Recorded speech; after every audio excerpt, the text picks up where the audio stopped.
Good morning, church! I am so happy that we are all here this morning. Today, before we start, I'd like to start with a powerful truth about who we are in the Lord. It says in John 15, verse 15, I no longer call you servants. Instead, I have called you friends, for everything that I learned from my Father, I have made known to you. Think about that. The Lord has called us His friends. He is not distant, He is welcoming. We are not just His followers, but also His friends. Before we sing, let the truth settle in your heart as we are welcomed in a relationship with Him. Let us celebrate the truth together as we sing Friend of God. I would like to request everyone to please rise up as we sing this beautiful song.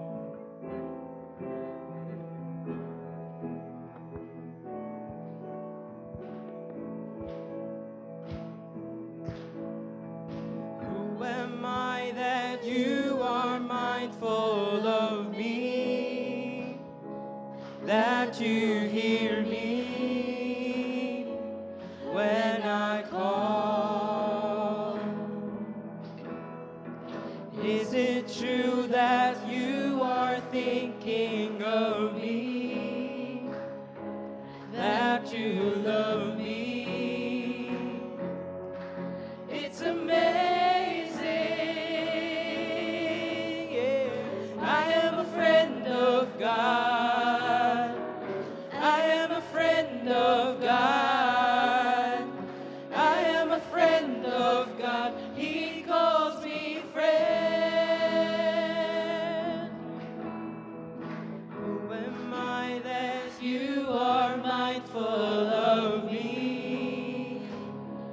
That you hear me when I call? Is it true that you are thinking of me? That you love me? It's amazing. I am a friend of God. I am a friend of God. I am a friend of God. He calls me friend. I am a friend of God. I am a friend of God. I am a friend of God. He calls me friend. God Almighty, Lord of glory, you have called me friend. God Almighty, Lord of glory, you have called me friend. God Almighty, Lord of glory, you have called me friend. God Almighty, Lord of glory, you have called me friend. I am a friend of God. I am a friend of God. I am a friend of God. He calls me friend. I am a friend of God. I am a friend of God. I am a friend of God. He calls me friend. Amen, church. Because we are His friends, our identity is no longer defined by our past, our failures, or what others say about us. Our identity is defined by our Lord. When God speaks over us, He calls us chosen, forgiven, and free. So let us declare that truth in our hearts as we sing Who You Say I Am.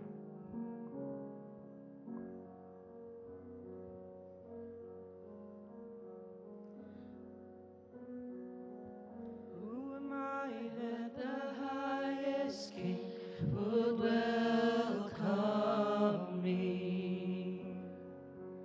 I was lost, but He brought me in. Oh, His love for me.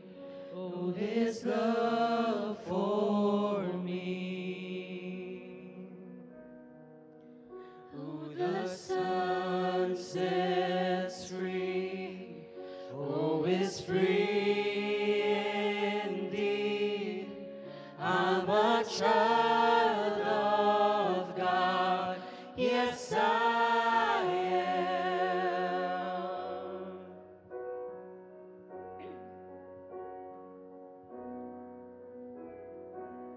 Free at last He has ransomed me, His grace runs deep.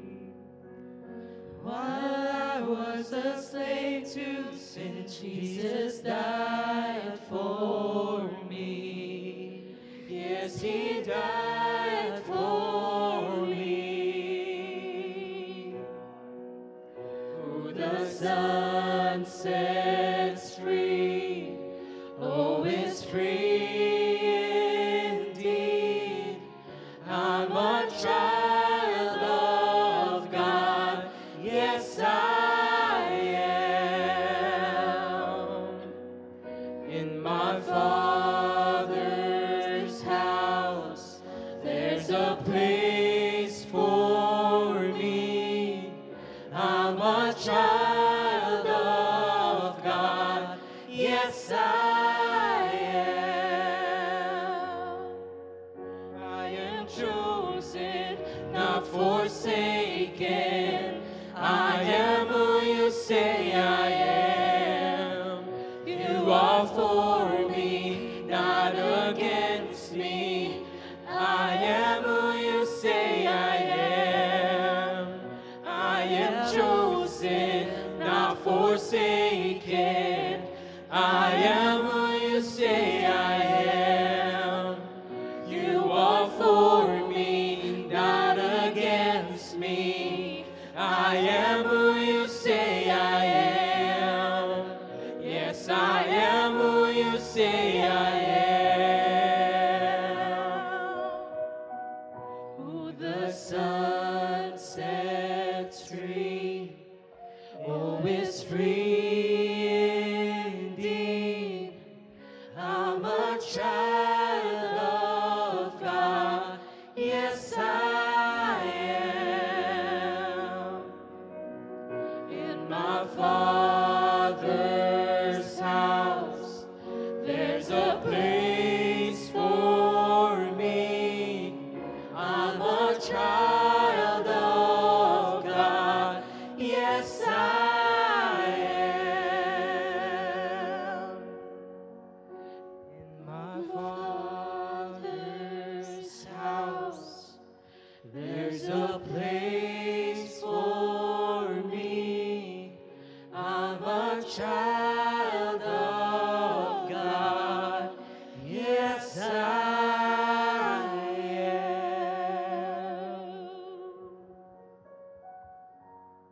Palakpakan po natin ang Panginoon.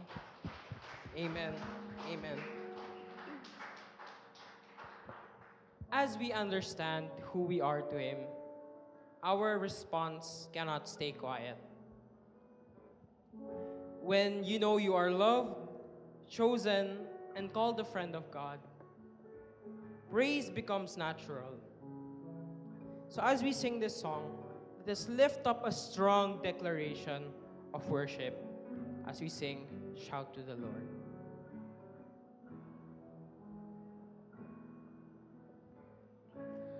My Jesus,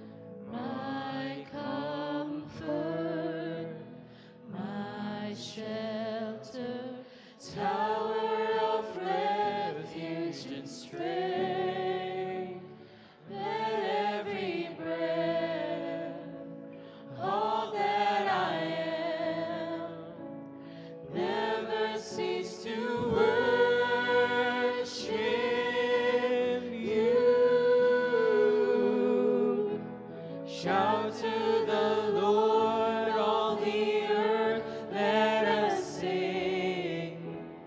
Power and majesty, praise to the King. Mountains bow down and the seas will roar at the sound of your name. I sing for joy at the work of your hands. Forever I'll love you, forever I'll stand. Nothing compares to the promise I have in you.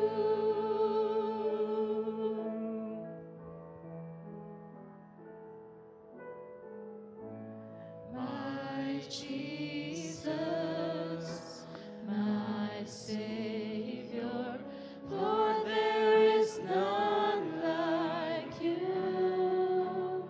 All of my days, I want to praise the wonders of your mighty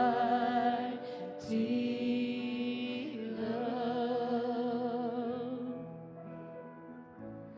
My comfort, my shelter, tower of refuge and strength.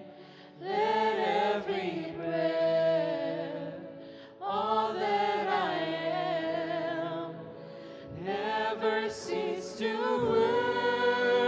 worship you. Shout to the Lord, all the earth, let us sing. Power and majesty, praise to the King. Mountains bow down and the seas will roar at the sound of your name. I sing for joy at the work of your hands. Forever I'll love you, forever I'll stand. Nothing compares to the promise I have. Nothing compares to the promise I have. Nothing compares to the promise I have in you.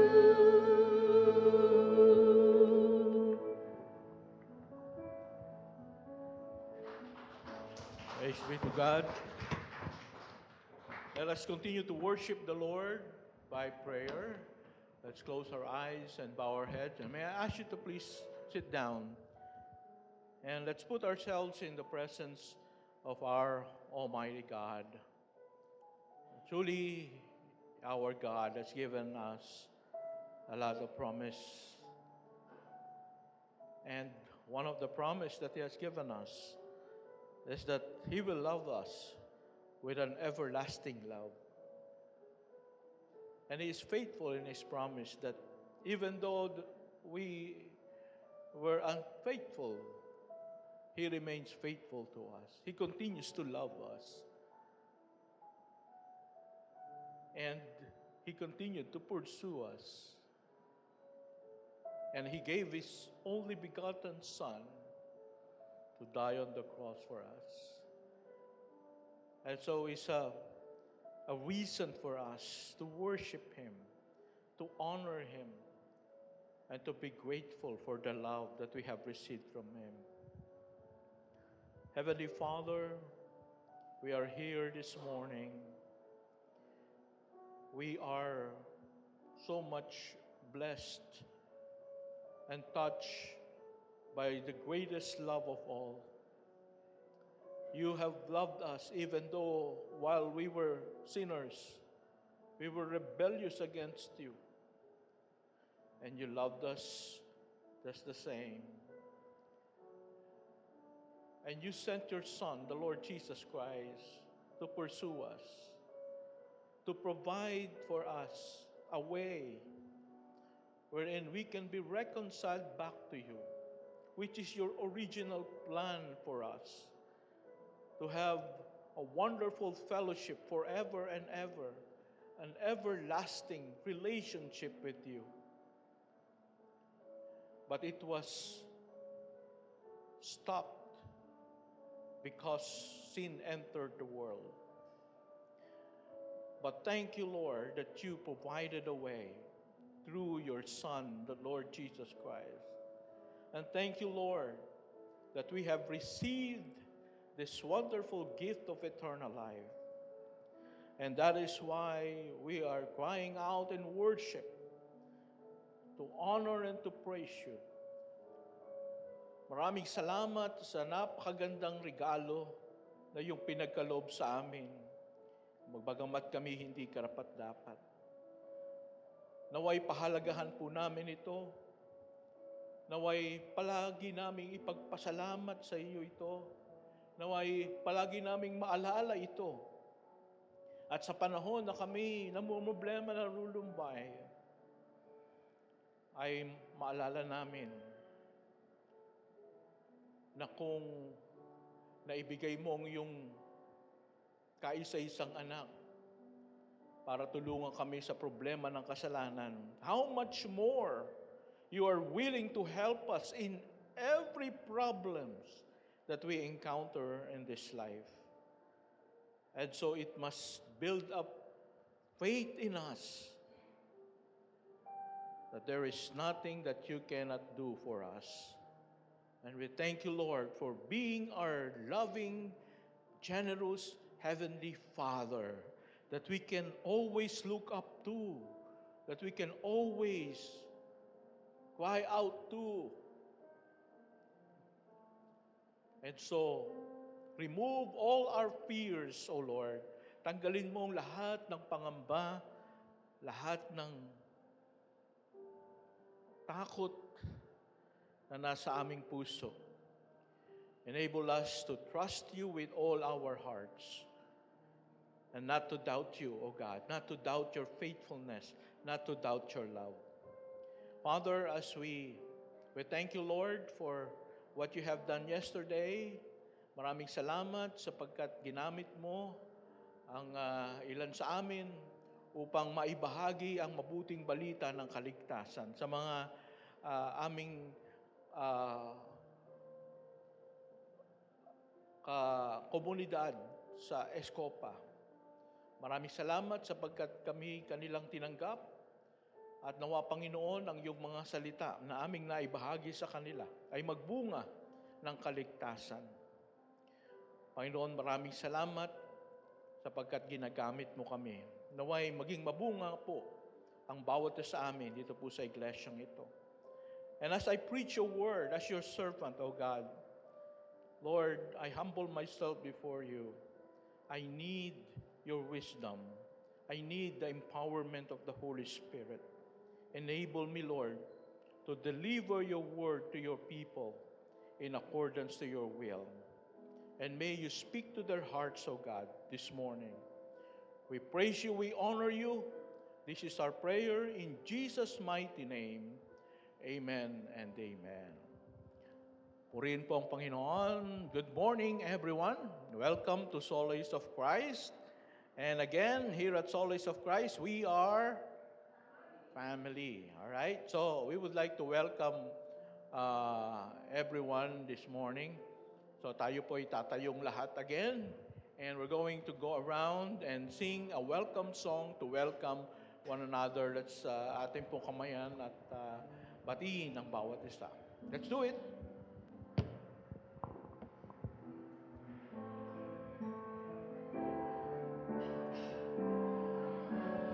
Welcome to the family. We're glad that you have come to share your life with us as we grow in love, and may we always be to you a family always there, to be strong and to lean on. May we learn to love each other more with each new day. May words of love be on our lips and everything we say. May the Spirit melt our hearts and teach us how to pray, that we might be a true family. Welcome to the family. We're glad that you have come to share your life with us as we grow in love, and may we always be to what God would have us be, a family always there, to be strong and to lean on. Thank you so much. You may be seated.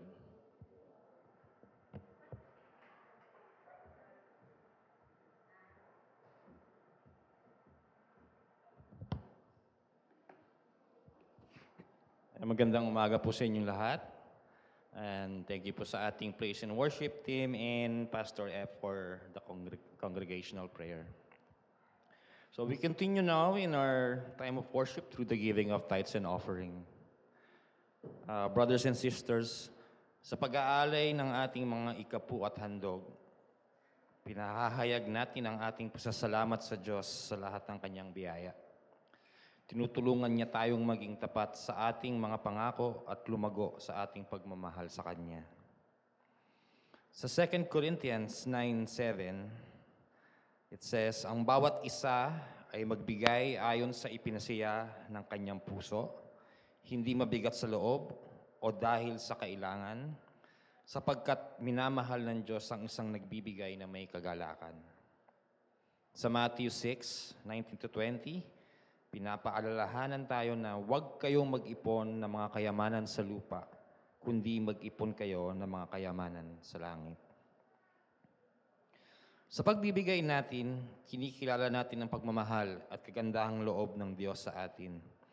Tinutulungan niya tayong maging bukas palad at papagbigay sa kapwa upang makatanggap tayo ng kanyang pagpapala. Magbigay tayo ng may kagalakan. Sa screen po sa likod, naka-flash ang mga account numbers na maaari niyong gamitin if you wish to give online. At sa mga nandito naman po, maaari niyo pong gamitin ang mga envelope na nasa inyong bulletin at ilagay niyo po ang inyong offer sa offering box sa inyong kanang side po. Tayo po ay manalangin. Mahal na Ama, pinasasalamatan ka namin sa lahat ng iyong biyaya. Tulungan mo kaming maging tapat sa aming mga pangako at lumago sa aming pagmamahal sa iyo, sa iyong pag-ibig at biyaya. Amen.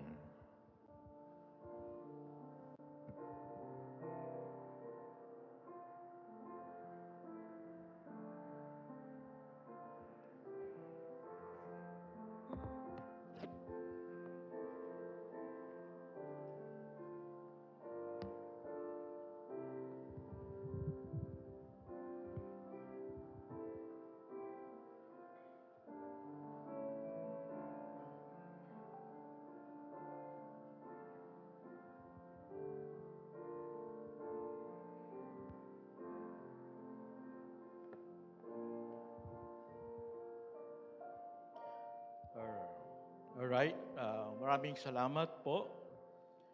And again, good morning and welcome again to our beloved church, Solace of Christ Church. Today, we continue to study the I am statements of our Lord Jesus Christ. And it's a way of knowing who our Lord is. Sabi nga nila, the more you know a person, the more you love the person. So if we know more about our Lord Jesus Christ, the more we will love Him. So kapatid, kumusta na ang pag-ibig mo sa Panginoon? Lumalalim ba o nagiging stagnant? So, pag stagnant, isa lang ang ibig sabihin niyan. Ibig sabihin ay mapapaw ang pagkakilala mo sa Panginoon. Hindi ka nag-exert ng effort na mas makilala mo ang ating Panginoon. Now, how can we get to know more our Lord Jesus deeper? Well, by studying the Word of God every day, we have our devotion, and yun po ang kailangan nating gawin upang maging malalim ang ating pag-ibig sa ating Panginoon. And that is why our study about the Lord Jesus is very important. And I trust that you are eager also to learn with me about the I am statements of the Lord Jesus Christ. And so today, this morning, we're going to study this I am statement. And this is, I am the resurrection and the life. Can you say that again? I am the resurrection and the life. Napakaganda po nitong sinabi na ating Panginoon. Subalit, ano po ang ibig sabihin nito? Well, gusto ko pong ibigay muna sa inyo ang konteksto or context ng ating scripture passage found in John chapter 11, 11 to 45. Dito po ay makikita natin yung napakagandang story ni Lazarus. And Lazarus was a very good friend of the Lord Jesus Christ. At kapatid po niya, sino? Si Martha and si Mary. And for several times, he was visiting them and eating at their house. So talagang close friend, no? Nito pong ating Panginoon, si Lazarus at itong magkapatid na ito. But we can see in this story that Lazarus died. Siya ay namatay. Pero at the end of the story, we can see that Jesus brought him back to life. So this is what the story is all about. At dito niya sinabi niyang, I am the resurrection and the life. So bago po natin matunghayan ito, ibasahin po muna natin ang ilang mga talata. Dito po sa John 11, 21 to 27. May I ask everyone to please rise up in reverence of the reading of God's Word. Let's read John 11, 21 to 27. All together, ready, begin. Martha said to Jesus, Lord, if you had been here, my brother would not have died. But even now, I know that whatever you ask from God, God will give you. Jesus said to her, your brother will rise again. Martha said to him, I know that he will rise again in the resurrection on the last day. Jesus said to her, I am the resurrection and the life. Whoever believes in me, though he die, yet shall he live. And everyone who lives and believes in me shall never die. Do you believe this? She said to him, Yes, Lord, I believe that you are the Christ, the Son of God who is coming into the world. The Lord, we praise the reading of His Word. Let us pray. Our gracious Father, we thank you, Lord, for this wonderful declaration of the Lord Jesus Christ and His promise for us. Dalangin ko po, Panginoon, nawa ang mga talatang ito ay maging buhay sa puso ng bawat isa at maging sa aming mga buhay at sa aming pananampalataya na makita namin kung sino talaga ang Panginoong Hesus sa aming buhay. At nawa ito'y makapagpatatag ng aming pananampalataya. Pagpalain mo ang pagbubulay-bulay namin, ang iyong salita, nawa ang banal na Espiritu ang manguna sa bawat isa sa amin. This is our prayer in Jesus' mighty name. Amen. Amen. Thank you so much. Please be seated. And so, today, or this morning, we're going to answer 3 questions that it will make us understand what Jesus as the resurrection and the life means. So, the first question is? Okay, so may tatlong katanungan. Ang unang katanungan ay nasa ating po mga bulletin. Ano? Ang unang katanungan, what is death like for the believers? What is death like for the believers? Ano ba ang kamatayan pagdating sa mga mananampalataya? What does it look like? And dito po ay makikita natin sa verses 11 to 15. Again, let me read to you this verse. Verse 11, after saying these things, he said to them, our friend Lazarus has fallen asleep, but I go to awaken him. The disciples said to him, Lord, if he has fallen asleep, he will recover. Now Jesus had spoken of his death, but they thought that he meant taking rest in sleep. Then Jesus told them plainly, Lazarus has died, and for your sake I am glad that I was not there, so that you may believe, but let us go to him. Alam niyo po, medyo alam po natin, pagdating sa kamatayan, talagang tragic, talagang malungkot, hindi po ba? Meron po ba sa atin dito hindi pa namamatayan? Pusa, aso, namatayan na. Lahat tayo, no, experience death, no? And it's so painful and so sad for us to experience that.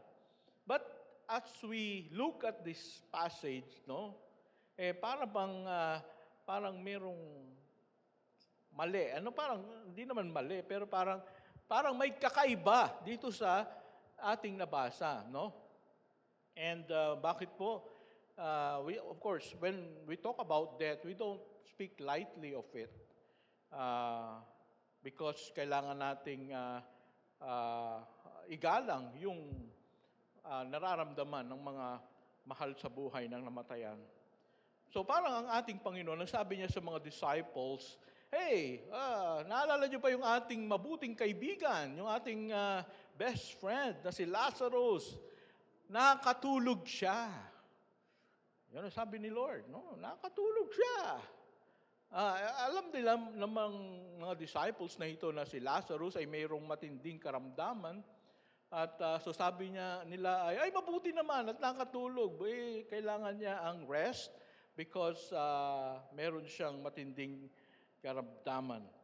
Pero ang sabi ng Panginoon, that is not what I mean. I mean that Lazarus, our friend, is dead. Ang ating kaibigan ay pumanaw na. Sumakabilang buhay na. Namatay na. No?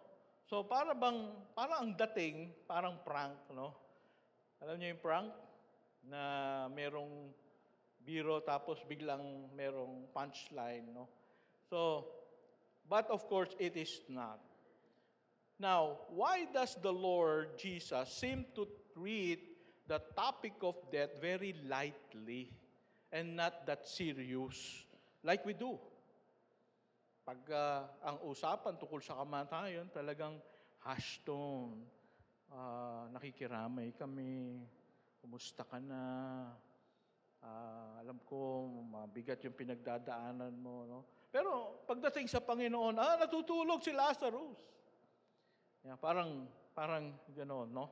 So, as we can see, the Lord Jesus considered death of a believer like Lazarus as just like sleeping. Inihahalin tulad ng Panginoong Yesus ang kamatayan ng isang mananampalataya na katulad ni Lazarus sa pagtulog. And he is not actually joking or doing a prank. He was serious about calling death as sleeping. Because that is the way Jesus views the death of His believers. That's the way He look. Pag may namatay, natulog. Yan ang kanyang pananaw. No? Well, as we can see in another story, there was this daughter of Jairus. Remember? The ruler of the synagogue. And his daughter died. And so, ang sabi ni Jesus, okay, I'm going to come to you, to your daughter. No? And nung dumating sila sa bahay ni Jairus, nag-iiyakan yung mga tao. Ay, naku, namatay na yung bata. But then, pinigil sila ni Lord. Natutulog lang siya. Yung mga tao, nag-iiyakan, biglang nagtawanan. They laughed at Jesus because Jesus said that the daughter of Jairus was just sleeping. No? And Paul also in his letters to the believers in 1 Thessalonians chapter 4, verse 13 to 15. Tingnan natin. Sabi dito ni Paul, kanyang sulat sa mga Thessalonica.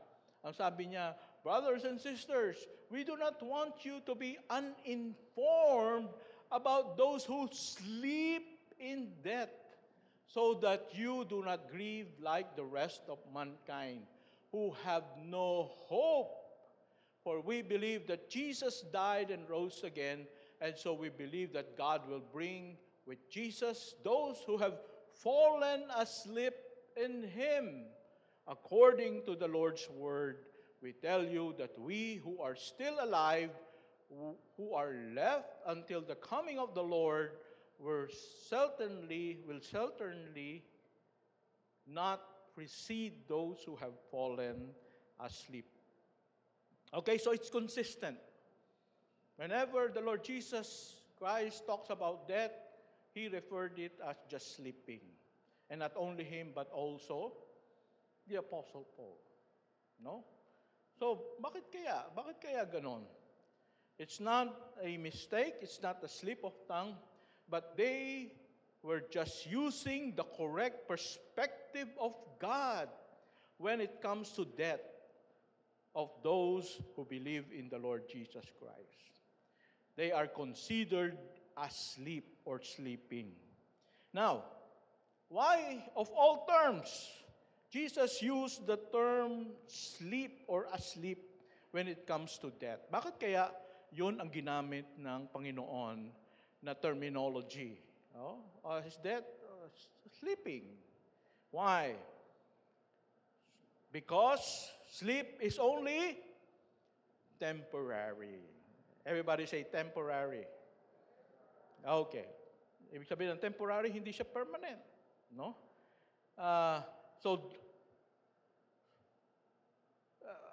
Death in the same way for believers is just temporary. And a time will come that they will all wake up when Jesus comes again. Kapag tayo natutulog, matutulog ulit tayo mamayang gabi. No? Sinong may planong hindi matulog mamayang gabi? Yung mga nagtatrabaho. Okay? But kung wala ka naman trabaho, of course, matutulog ka mamayang gabi. What do you expect after you lay in bed and sleep? What do you expect?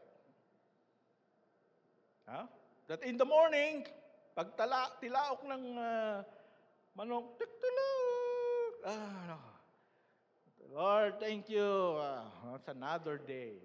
Okay? You expect that you will wake up. Every day, after you sleep, you wake up. All right? So that's the way God looks at death.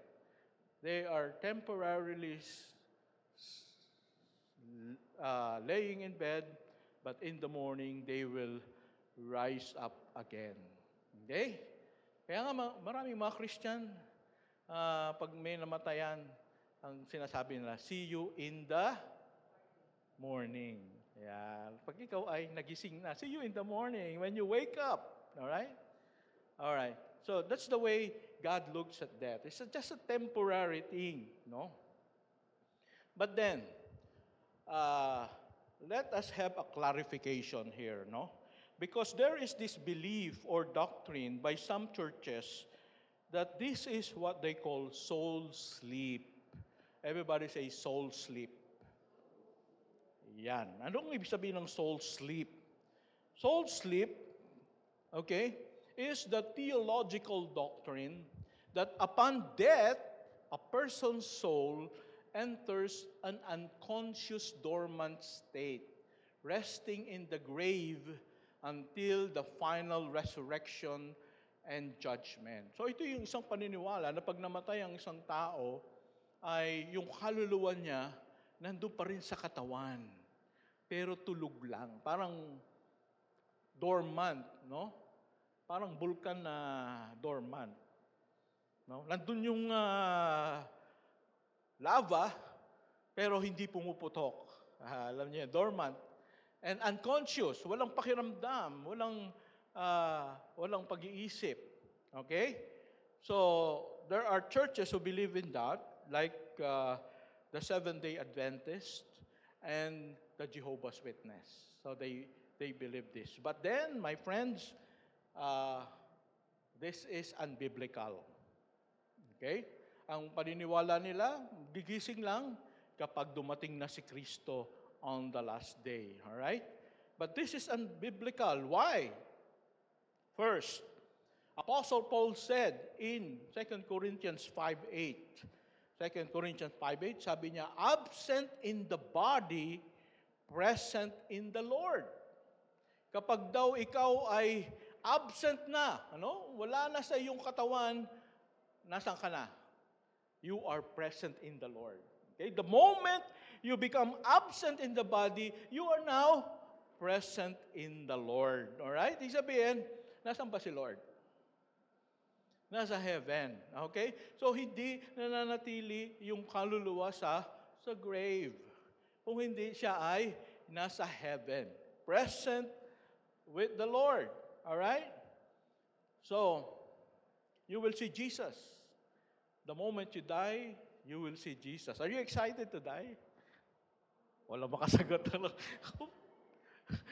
Walang excited, Pero, you will see Jesus. And it's a wonderful thing, all right? Now, another. Do you remember the thief on the cross in Luke 23:43? Jesus gave him an assurance. Ang sabi niya, today, you will be with me in paradise. Not in the day of resurrection, not in the day that I will come again, but when? Today, you will be in paradise. The moment you die, because that day, the thief on the cross died also. And so, Jesus said, today, you will be with me in paradise. You will be in heaven. Okay? So, the person who believed in Jesus will automatically go to paradise in heaven. Okay? Now, another, in Luke chapter 16, 19 to 31. Do you remember the three people who are talking here? Abraham, Lazarus, and the rich man. By the way, yung Lazarus dito is another person, no? This is not the Lazarus, the brother of Martha and Mary. And so they were already dead.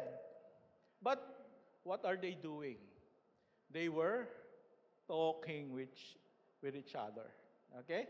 Meron bang dormant? Meron bang unconscious na nagsasalitaan pa, nagkwekwentuhan pa? Wala. Alright? So, that means it's not true. Soul sleep is not true. And lastly, Mount Transfiguration. Okay, what happened in Mount Transfiguration? In Matthew 17, 1 to 8, Peter, James, and John saw Moses and Elijah. They were prophets who were dead long time ago. They were talking with Jesus. And they had this glorious body that shines like the sun. Wow. So they were dead already, and yet they were talking with Jesus. They were alive. They were conscious. So, can you imagine, do you have already loved ones who are believers who died already? Meron ba? Sabi dito, they, they look like,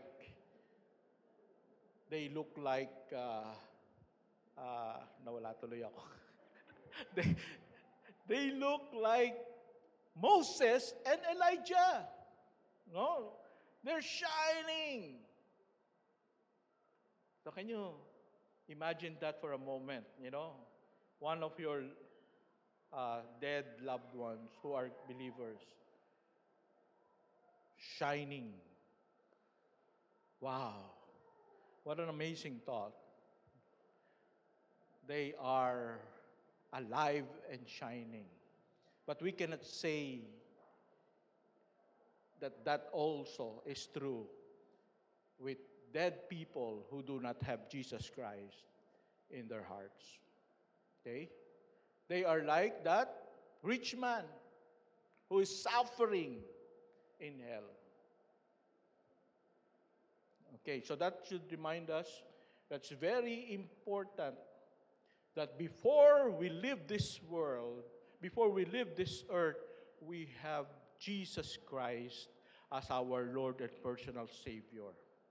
So whatever happens to us, or whatever happens to your loved ones, they will be alive in heaven, shining like the sun.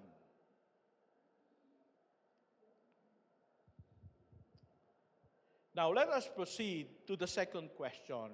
Yan. So, pangalawang question. Nasagot ba yung first question natin? No? What is death?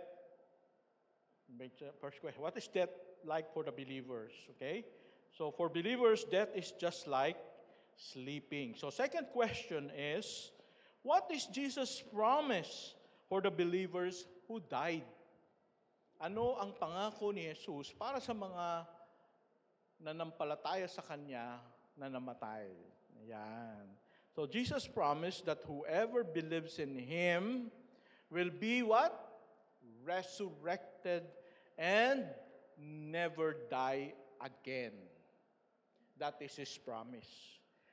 That if you are a believer and if you die right now, wag mo nang right now, pastor. No? Marami pa akong plano sa buhay. Marami pa akong papasyalan. Okay, someday, okay? But when you die, you will be what? Resurrected again. You will be made alive again. And you will never, never, never die again. That is Jesus' promise for you. Palakpakan naman natin si Lord. Maganda bang pangako yun? No? Magandang pangako po yun, mga kapatid. Dito natin pag-aaralan yung binasa natin kanina in verse 21. Martha said to Jesus, Lord, if you had been here, my brother would not have died. But even now, I know that whatever you ask from God, God will give you. Jesus said to her, your brother will rise again. So Martha said to him, I know that he will rise again in the resurrection on the last day. And Jesus said to her, I am the resurrection and the life.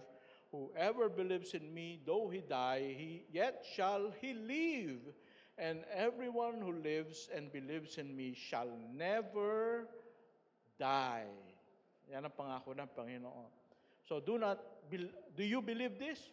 She said to him, yes, Lord. I believe that you are the Christ, the Son of God, who is coming into the world. Okay. So back to the story. Alam natin, si Lazarus, he has been dead for 4 days already. Ilang araw? 4 na araw. No? And during that time, wala pang formalin. So, ibig sabihin, medyo mabilis yung decomposition. Medyo nangangamoy na yung patay.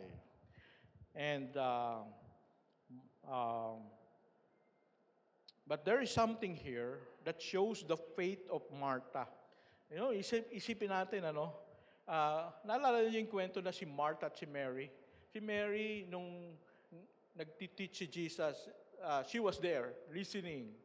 But Martha, where is Martha? He was in the kitchen, no? Hindi siya nakikinig. Pero siya yung, nagtatrabaho, nagluluto para maihanda kay Jesus. Pero pinagalitan siya ni Jesus. Mas mahalaga yung ginagawa ni Mary. No? Hindi ito mawawala sa kanya. And I believe that Martha took it to her heart. Okay? Oh, I was mistaken. Now, I'm going to strengthen my faith in the Lord. I'm going to listen attentively to the Word of God. And this is what happened. You know why? Because here, Martha said, Lord, if you had been here, my brother would not have died. But even now, I know that whatever you ask from God, God will give you. Una, naniniwala si Martha na no matter what kind of illness of Lazarus has, be it a simple flu or a terminal cancer, if Jesus would have arrived on time, Jesus would have surely healed her brother, Lazarus. Naniniwala siya na kahit na anong sakit, kayang pagalingin ni Jesus. Kung dumating lang sana si Jesus ng on time. Yan ang sabi dito sa verse na ito. Okay? Pero, yun nga lang, Jesus did not arrive on time. But, one thing that we can see here, Martha did not lose her faith towards Jesus. Kahit na nahuli si Jesus, ina-expect niya na paggagalingin ni Jesus yung kanyang kapatid. Kung pinagaling sana, buhay sana, pero hindi nangyari yon.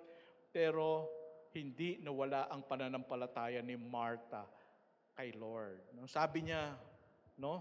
But even now, I know that whatever you ask from God, God will give you. Ano yung sabihin nito, my friends? In spite of setbacks, sadness, discouragement, because of losing a loved one, her faith in the Lord was still very, very strong. He said, I know that whatever you ask from God, God will give you. Naniniwala pa rin siya sa kapangyarihan ng ating Panginoon. Kahit na na-disappoint siya. Kahit na hindi binigay ni Lord yung inaasahan niya na sana'y nangyari. Na hindi nawala yung kanyang kapatid.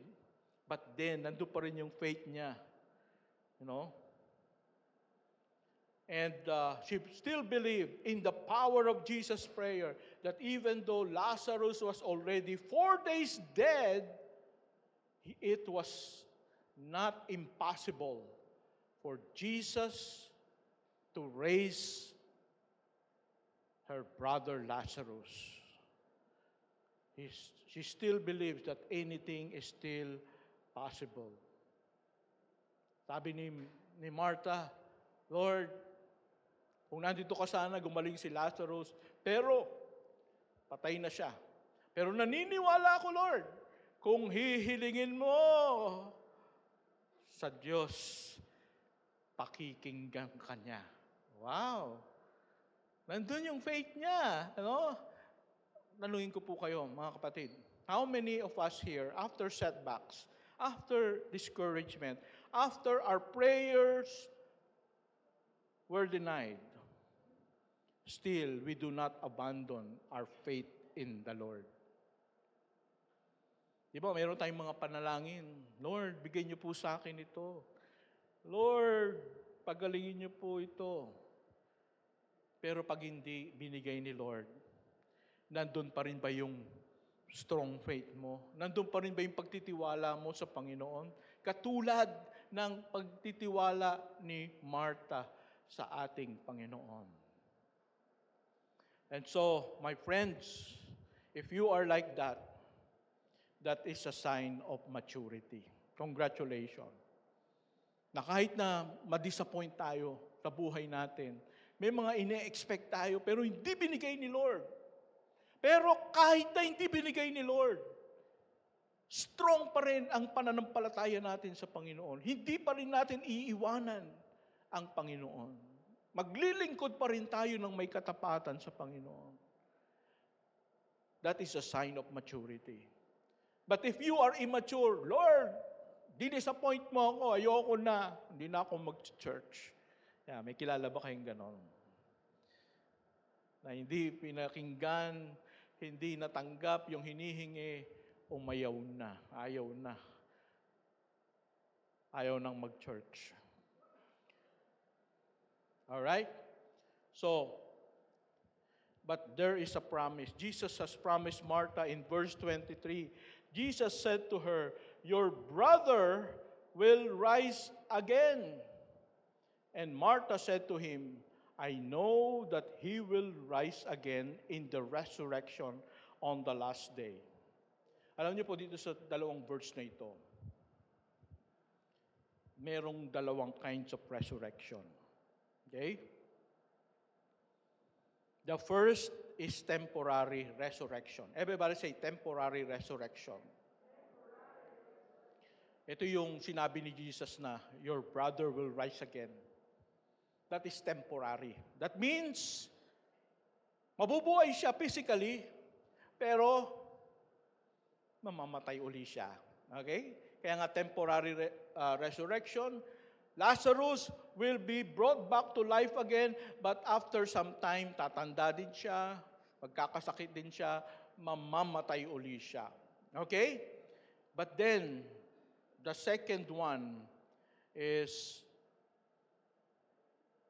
yung sinabi naman ni Martha, I know that he will rise again in the resurrection on the last day. And that is what we call as the permanent resurrection. Everybody say permanent resurrection. Okay. So, temporary resurrection, permanent resurrection. Ano yung nangyari kay Lazarus? Temporary resurrection or permanent resurrection? Temporary, no? But let me ask you, ikaw, anong gusto mong resurrection na gawin sa iyo ni Lord? Temporary? Pag ikaw ay, namatay, matay ka. Lord, bigyan mo ko lang temporary resurrection. Yung bang gusto mo? Ha? O gusto mo yung permanent resurrection? Ha? Survey says, okay, sino may gusto ng temporary resurrection? Taas ang kamay. Ha? May nagtataas ba ng kamay? Sino may gusto ng permanent resurrection? Yung iba, ayaw talagang ma-resurrect. No? Hindi nagtaas ng kamay. Alam nyo, pag di kayo na-resurrect, saan kayo pupunta? Alam nyo na. Okay. So, tanggapin nyo na si Jesus, ano? Hindi pa pala kayo ligtas. Okay. So, what happened to Lazarus was temporary resurrection. Now, there's an interesting remark by Martha. No? Ano yun? Ang sabi niya, I know that he will rise again in the resurrection of the last day. Alam niyo itong sinabi ni Martha na ito? She was actually saying, well, Lord, I believe in permanent resurrection that it will happen to my brother. Anong ibig sabihin niya doon? It's like, ang tawag dito ay pahaging. Everybody say pahaging. Or unspoken request. Ayan, parang sinasabi niya, alam ko na, Lord, mabubuhay siya in the last days. Pero may ibig sabihin siya doon Gusto ko, Lord, din, no? Aside from permanent resurrection, Lord, gusto kong bigyan niyo yung kapatid ko ng temporary resurrection. Alright? So grabe ang pananampalataya ni Martha dito. No? Alam niya na mangyayari yung permanent, but he was expecting something more from the Lord. That the Lord will give him temporary resurrection. But anong sagot ni Jesus? In verse 25, Jesus said to her, I am the resurrection and the life. Whoever believes in me, Though he die, yet shall he live. And everyone who lives and believes in me shall never die. Do you believe this? Okay? So what is Jesus saying in this verse? He means, Martha, because I am the resurrection and the life, I can do both. I can do temporary resurrection. I can do permanent resurrection. Why? Because I am the resurrection and the death and the life. Amen. All right? So, Jesus is powerful. He is not limited by anything. Now, let's have a scenario. What if? What if lang What if you died? Namatay ka. Tapos, the moment you open your eyes, wow, ang gandang lugar nito. Very bright. And there are angels. Hello. Binati ka ng mga angels. Welcome to the paradise. Oh, I'm in paradise. Thank you, Lord. And so, the Lord Jesus wants to talk to you, but we have to bring you first to your villa or mansion villa. Wow, I have a mansion villa. So, dinala ka, napakaganda. Mas maganda pa sa pinakamagandang mansion ng mga billionaires dito sa mundo. But as you are about to walk inside, pinigil ka ng angel. Oops! Wait. O bakit? We receive a call and they want you to go back to the entrance and the gates of heaven. Why? Bakit? Kasi yung mga relatives mo daw talagang nag-fasting. And they were asking the Lord, Lord, ibalik niyo po sa amin yung aming mahal sa buhay, please. Are you joking? I don't want to live here. Ayoko nang umalis dito. I want to enjoy the paradise. And yet, pinabalik ka ng mga kamag-anak mo. Dito, teenager ako. Pagbalik ko, 80 years old uli ako. Uugod-ugod na ako. Well, that's just a scenario, So, anong ibig ko lang sabihin? Anong ibig ko lang sabihin, mga kapatid? It's a wonderful thing what is waiting for us there. And sometimes, we are holding on to our life here on earth. Na parang ito na yung permanent na buhay natin. No, it's not. Our real life is over there in heaven, where God will reward us for everything that we have done for Him. Kaya kung ikaw, tapat kang maglingkod sa Panginoon, tapat kang magdala ng kaluluwa sa Panginoon, just like yesterday. Sino ba yung mga sumama yesterday to present the gospel? Well, praise the Lord for you, because you have gained treasures in heaven as you do that. Nakaka-excite that when you go to heaven, sabi nga sa Bible, God is not unjust to forget what you have done for Him. God will never forget how you have served Him. And the rewards He will give to you, hindi niya kakakalimutan.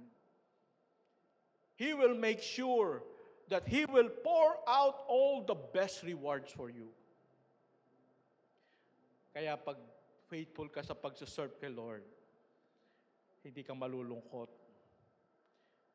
Kapag nag-flatline na ang tawag doon sa ganon, pag nag-flatline ka na, yes, I'm going to the biggest, most wonderful, the grandest vacation ever. Pero kung wala kang nagawa kay Lord, haharap kayo kay Lord na, okay, what have you done for me? I'm so busy, Lord. Ang dami kong ginagawa. Wow, that's difficult, to face the Lord like that. So I hope that we make time to serve the Lord. Now, let's move on to the third. Okay? Third question is, what assurance do we have that resurrection is real? Pastor, ano ba yung assurance natin na talagang mangyayari yan sinasabi mo, na may mga rewards na ganyan, nabubuhayin tayo and never to die again? Well, Jesus demonstrated He has the power of resurrecting the dead. He has the power of resurrecting the dead. So, what is the assurance that Jesus will resurrect your body someday permanently, forever and ever? Well, it seems that Jesus intentionally delayed His coming to rescue Lazarus from critical sickness, from death, because He actually waited for him to die. Alam niyo bang nangyari? Nabalitaan ng Lord na may sakit na si Lazarus. Malapit nang mamatay. Alam niya na nag-expect si Martha, si Mary to come to His rescue and heal their brother. But you know what Jesus did? I'll wait. I'll wait.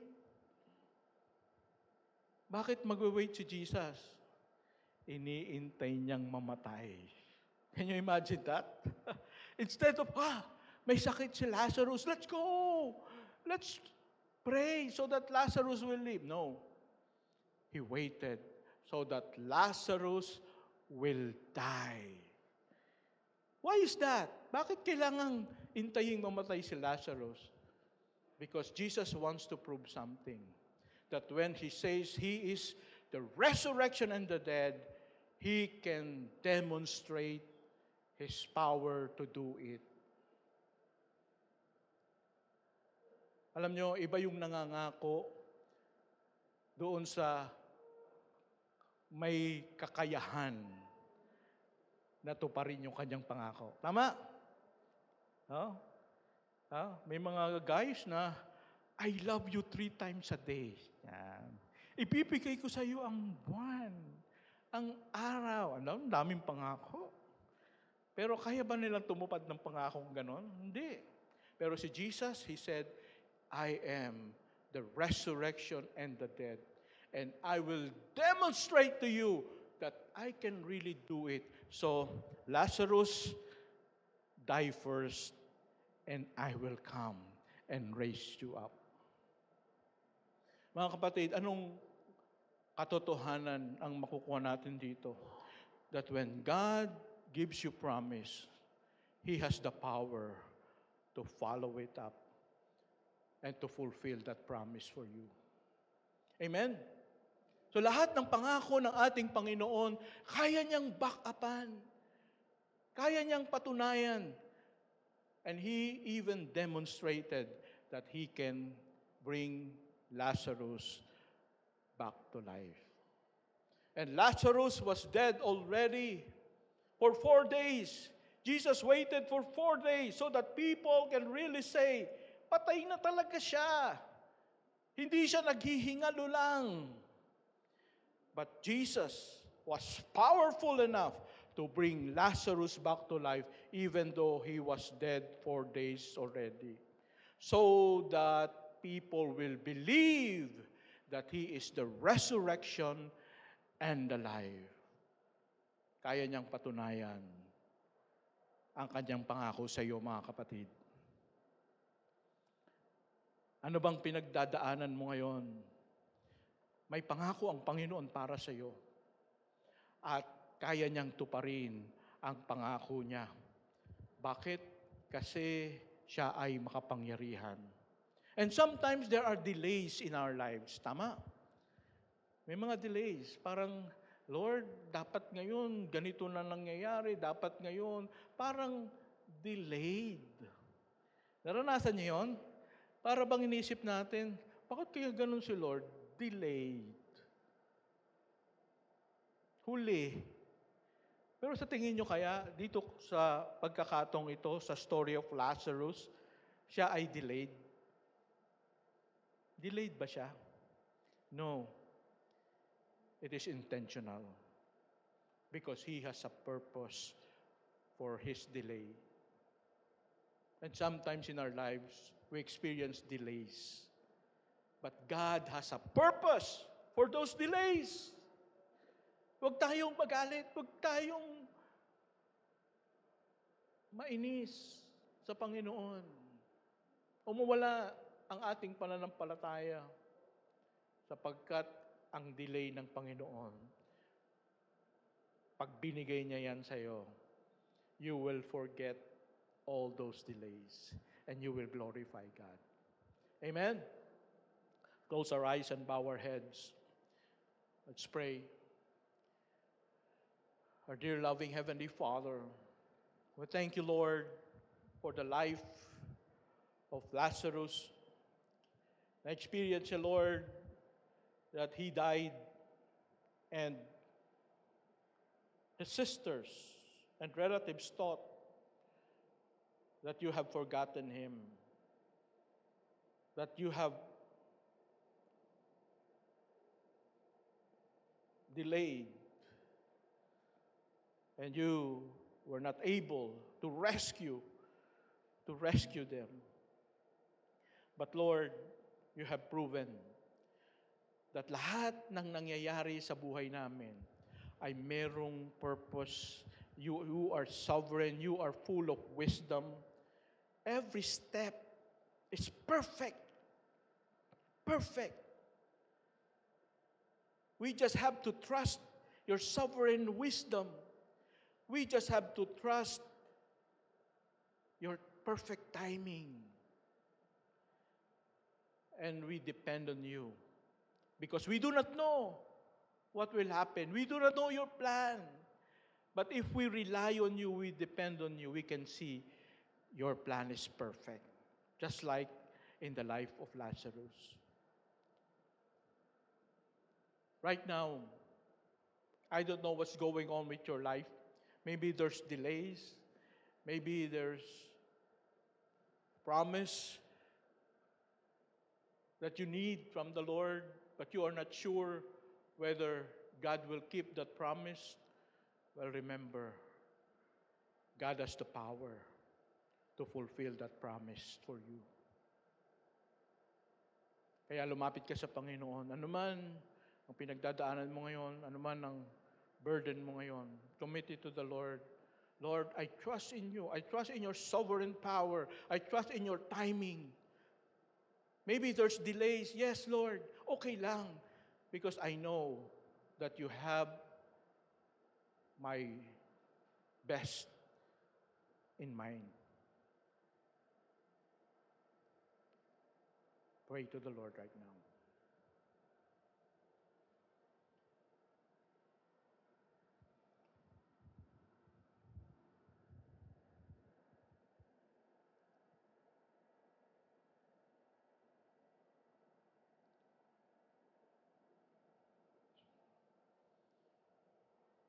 Heavenly Father, we thank you, Lord, for your word. Thank you for your encouragement. And I pray that you have heard our prayers and that you will enable us for our faith to be strengthened because of your word. We praise you, we honor you. In Jesus' mighty name, amen and amen. Praise be to God. So, right now, we would like to encourage you to write your prayer requests sa sa inyong mga bulletin. Meron tayong mga prayer concerns. Pakisulat po at i-drop sa ating offering box so that we can pray for your prayer requests during our Wednesday prayer meeting. And Wednesday prayer meeting is Wednesday, 7 o'clock online. Okay, we'll have our missions offering because today is last Sunday of the month. And so let's pray for our missions offering. Lord, Heavenly Father, we thank you for choosing us to become partners in propagating the gospel, not only here in our community, but also in different parts of the Philippines. Lord, we commit to you Dumaguete City and also Tampilisan, and also Pastor Conrad as he works on these two places, Lord, to share the gospel and to build your church. I pray, Father, that you will supply his needs and the needs of the church. And I pray that you will use us and that you will bless us as we give to this mission, oh God. And I know that this is something that pleases you when we give to missions for the salvation of souls. We praise you, Lord, and we honor you in Jesus' mighty name. Amen and amen. Okay, the ushers will collect the offering.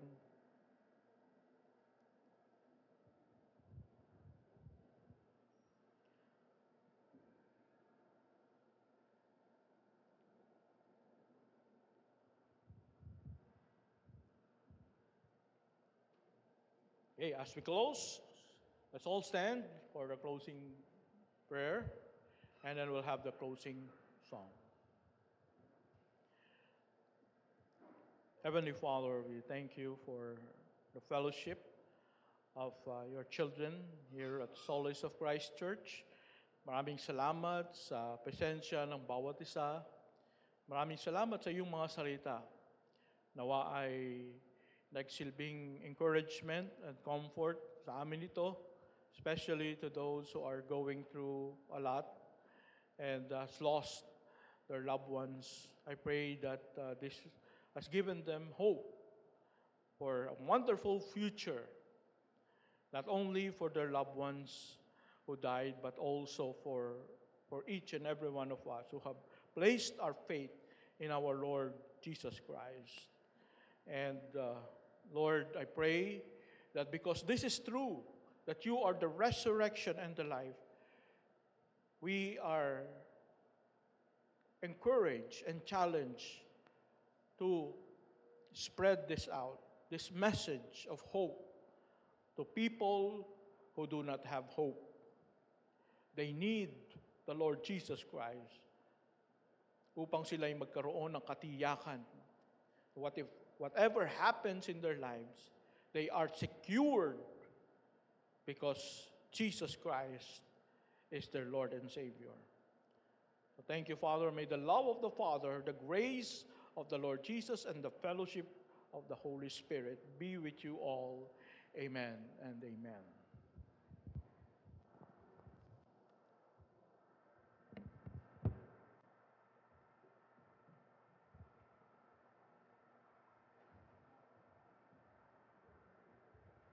Amen, church. Let us stay standing as we sing our closing song, Friend of God.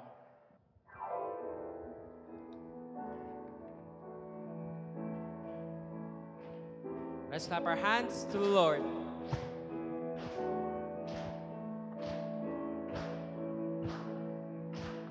Who am I that you are mindful of me, that you hear me when I call? Is it true that you are thinking of me, that you love me? It's amazing. I am a friend of God. I am a friend of God. I am a friend of God. He calls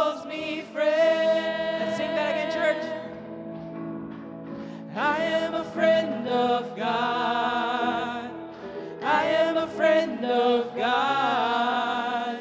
I am a friend of God. He calls me friend. Have a blessed Sunday, everyone.